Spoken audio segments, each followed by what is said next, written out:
রাধে রাধে বন্ধুরা, আজকে রৌ মাছের পাতলা ঝোল বানাবো। আলু ডাঁটা আর ঝিঙ্গা কেটে নিয়েছি, আর মাছটা ধুয়ে ভালো করে হলুদ নুন মেখে রেখেছি। এলাচ, কাঁচা লঙ্কা, জিরার গুঁড়ো, ধনিয়া গুঁড়ো আর টমেটো দুখানা গ্রাইন্ডারে পিষে নিব। কড়াই বসিয়ে দিয়েছি, কড়াই গরম হয়ে গেছে। মাছগুলো ভালো করে লাল লাল করে ভেজে নিব। এপিঠ ওপিঠ বিভিন্নটা ভালো করে ভেজে নিব।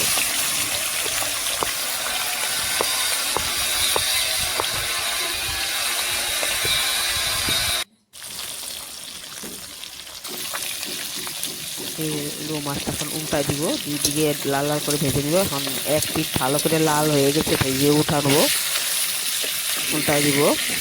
রৌ মাছটা একটু বড় সাইজের ছিল, খেতে কিন্তু সাধারণ লেগেছে। যখন সুন্দরভাবে কাড়া লাল লাল করে ভেজে নিয়েছি, আবার উঠিয়ে এখন তেল আবার দিয়েছি কড়াইতে। জিরা আর তেজপাতার সম্বাদ দেওয়া হয়ে গেছে। এখন কেটে রাখা সবজিগুলো ঢেলে দিব।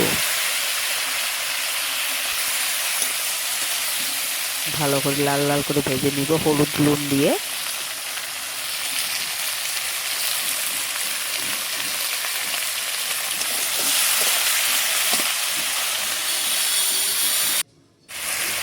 ভাজা ভাজা হয়ে গেছে, একদম কাড়া ভাজা ভাজা হয়ে গেছে। হলুদ নুন দিয়ে গ্রাইন্ডারে পিষে রাখা মশলাটা এখন ঢেলে দিব।